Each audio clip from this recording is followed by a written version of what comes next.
ಕರ್ನಾಟಕದಲ್ಲಿ ಅತಿ ಹೆಚ್ಚುವಾಗಿರ್ತಕ್ಕಂಥ ಕೆರೆಗಳು ಅಂತಂದ್ರೆ ಮುಳಬಾಗಿಲು. ನಾವು 10,000 ಕೊಟ್ಟು ಪ್ರಚಾರ ಮಾಡತಕ್ಕಂಥ ಪರಿಸ್ಥಿತಿಗೂ ನನ್ನ ಅವಶ್ಯಕತೆ ಇಲ್ಲ. ಕಾರ್ಯಕ್ರಮವನ್ನ ನಿನ್ನೆಯಿಂದ ಸುದೀರ್ಘವಾಗಿ 4 ಪಂಚಾಯತಿಗಳಲ್ಲಿ ಮುಗಿಸಿರ್ತಕ್ಕಂಥದ್ದು ಹೆಮ್ಮೆ ವಿಚಾರ. ಯಥೇಚ್ಛವಾಗಿ ರೆವಿನ್ಯೂ ಇಲಾಖೆ ಹಾಗೂ ಪಂಚಾಯತಿ ನಮ್ಮ PDO ಸಂಬಂಧಪಟ್ಟ ಎಲ್ಲ ಸಮಸ್ಯೆಗಳನ್ನು ಸುಮಾರು ಬಗೆಹರಿಸಲಿಕ್ಕೆ ನಾವು ಟ್ರೈ ಮಾಡಿದ್ದೀವಿ. ಇನ್ನು ಮುಂದಿರ್ತಕ್ಕಂಥ ಸಮಸ್ಯೆಗಳನ್ನ ಒಂದು 8 ದಿವಸ 15 ದಿವಸ 1 ತಿಂಗಳೊಳಗಡೆ ಬಗೆಹರಿಸ್ತಕ್ಕಂಥ ಕಾರ್ಯಕ್ರಮವನ್ನು ಕೂಡ ಎಚ್ಚೆತ್ತುಕೊಂಡಿದ್ದೀವಿ.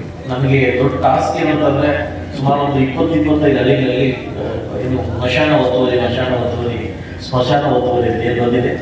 ಈಗಾಗಲೇ ನಮ್ಮ ತಹಸೀಲ್ದಾರ್ ಹೇಳಿದಂಗೆ ಫಸ್ಟ್ ಟೈಮ್ ನಾನು ಬಂದಾಗಿಂದ ಕೆರೆಗಳ ಒತ್ತುವರಿ ಫಸ್ಟ್ ನಾನು ಒಂದು ಸ್ಪೀಚ್ ಮಾಡಿದೆ. ಏನಂತಂದ್ರೆ ನಮ್ಮ ಮುಳಬಾಗಿಲು ಎಷ್ಟು ಕೆರೆ ಇದೆ ಅಂತ ನಾನು ಹೇಳಿದ್ರೆ 800 ಕೆರೆ ಇದೆ ಅಂತ ಹೇಳಿ ಕೆಲವು ದುರಿಗಳು ಏನು ರವಿಗಳು ದುರಿಗಳು ನಕ್ಕದ್ರು.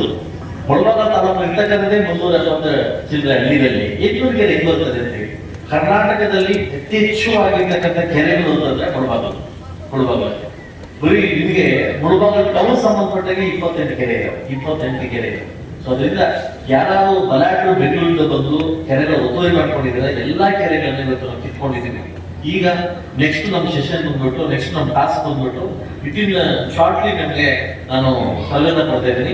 ಸರ್ವೇನ ಕೊಟ್ಟು ಎಲ್ಲಾ ಹಳ್ಳಿಗಳಲ್ಲಿ ಕೂಡ ಸ್ಮಶಾನ ಯಾವ ಒತ್ತುವರಿ ಮಾಡ್ಕೊಂಡಿದ್ದಾರೆ. ಇವತ್ತು ನಿಮಗೆ ಗೊತ್ತು, ನಮಗೆ ಗೊತ್ತು, ಇವತ್ತು ಬಡಬಗರು ಸ್ಮಶಾನಕ್ಕೆ ಹೋಗ್ಬೇಕಾದ್ರೆ ತುಂಬಾ ಕಷ್ಟ ಆಗ್ತದೆ. ಸ್ಮಶಾನದ ಒತ್ತುವರಿ ಕಾರ್ಯಕ್ರಮನ ಕೇವಲ 15-20 ವರ್ಷ ಒಳಗಡೆ ನಾವು ಅದನ್ನ ಕಾರ್ಯಕ್ರಮ ಹಮ್ಮಿಕೊತಾ ಇದೀವಿ. ಎಲ್ಲಾ ಊರಿಗೆ ಹೋಗ್ಬಿಟ್ಟು ಸ್ಮಶಾನ ಒತ್ತುವರಿ ಆಗಿದ್ರೆ ಅದು ಬೀಳ್ತಕ್ಕಂಥ ಕಾರ್ಯಕ್ರಮ ನಾನು ಮಾಡ್ತಾ ಇದ್ದೀನಿ. ಇವತ್ತು ಜನಸಂಪರ್ಕ ಮಾಡಿದಾಗ ಜನರಿರ್ತಕ್ಕಂಥ ನಿಜವಾದ ಸಮಸ್ಯೆಗಳ ಬಗ್ಗೆ ನಾವು ಆಲಿಸಿದೀವಿ, ನಾವು ತೀರ್ಮಾನಿಸಿದೀವಿ. ಇಲ್ಲೇ ಸ್ಪಾಟ್ ಅಲ್ಲಿ ಅಪ್ಲೋಡ್ ಕೊಟ್ಟಿದ್ದೀವಿ.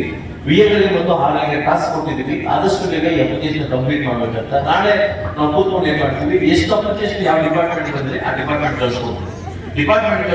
ನಾವು ಎಷ್ಟು ದಿವಸ ಒಳಗಡೆ ಕಂಪ್ಲೀಟ್ ಆಗ್ಬೋದು ಅನ್ನೋದನ್ನ ನಾವು ಟಾಸ್ಕ್ ತಗೊಂಡು ಕೇವಲ ತಿಂಗಳ ಒಳಗಡೆ ಎಲ್ಲ ಒಂದು ಶಾಶ್ವತವಾಗಿರ್ತಕ್ಕಂಥ ಒಂದು ಸಮಸ್ಯೆಗಳಿಗೆ ಬಗೆಹರಿಸ್ತಕ್ಕಂಥ ಕಾರ್ಯಕ್ರಮವನ್ನ ನಾವು ಹಮ್ಮಿಕೊಂಡಿದ್ದೀವಿ.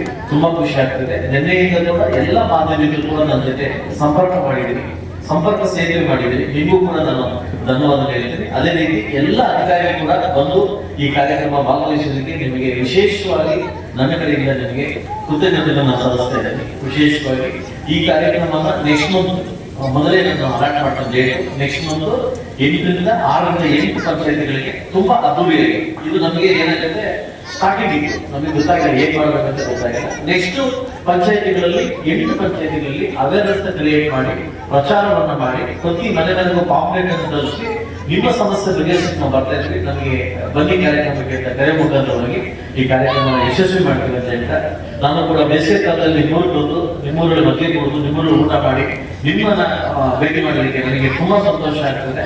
ಸಾಕಷ್ಟು ವಿಚಾರ ಬಂದಾಗ ಬಡಬಗರಿಗಿರ್ಬೋದು, ಹೆಣ್ಮಕ್ಳಿಗಿರ್ಬೋದು, ಮಕ್ಕಳಿಗೆ ತಿಳಿಸಿದ ವಿಚಾರದಲ್ಲಿರ್ಬೋದು, ಇದ್ರಲ್ಲಿ ನಾವೇ ನಿಂತು ಹೋಗೋದಕ್ಕೆ ಪ್ರಶ್ನೆ ಇಲ್ಲ. ನಾವು 10,000 ಕೊಟ್ಟು ಪ್ರಚಾರ ಮಾಡತಕ್ಕಂಥ ಪರಿಸ್ಥಿತಿಗೂ ನನ್ನ ಅವಶ್ಯಕತೆ ಇಲ್ಲ.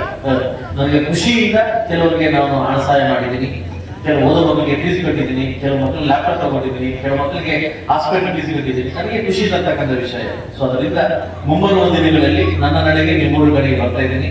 ನಿಮ್ಮ ಒಂದು ಏನು ನನಗೆ ಶಾಸಕನಾಗ್ಲಿಕ್ಕೆ ನನಗೆ ಅರ್ಹತೆ ಆಗ್ಲಿಕ್ಕೆ ನೀವು ಭಿಕ್ಷೆಯನ್ನು ಕೊಟ್ಟಿದ್ದೀರಿ. ತಕ್ಕಂಗೆ ನಾನು ನಿಮ್ಮ ಕೆಲಸ ಮಾಡಲಿಕ್ಕೆ ನಾನು ಸದಾ ಸಿದ್ಧನಾಗಿರೋದ್ರಿಂದ ನನ್ನ ತಾಲೂಕು ಆಡಳಿತ ವರ್ಗದವರಿಗೂ ಹಾಗೂ ದೂರುಪಲ್ಲಿ ಪಂಚಾಯತಿ ಎಲ್ಲ ನಾಯಕರಿಗೂ, ದೂರು ಪಂಚಾಯತಿ ನಾಗರಿಕರಿಗೂ ಹಾಗೂ ನಮ್ಮ ತಾಯಿದೂರು ಪಂಚಾಯತಿ ಎಲ್ಲ ನಾಗರಿಕರು ಕೂಡ ವಿಶೇಷವಾಗಿ ನಿಮ್ಗೆ ಥ್ಯಾಂಕ್ಸ್ ಹೇಳ್ತಾ, ಹಾಗೂ ವಿಶೇಷವಾಗಿ ಮತ್ತೆ ಹೇಳ್ತಿದ್ದೀನಿ ಮಾಧ್ಯಮದವರಿಗೆ ನಿಮಗೂ ಕೂಡ ನಾವು ಮಾಡ್ತಕ್ಕಂಥ ಕಾರ್ಯಕ್ರಮವನ್ನು ನೀವು ತೋರಿಸ್ತಾ ಇದ್ರಿ.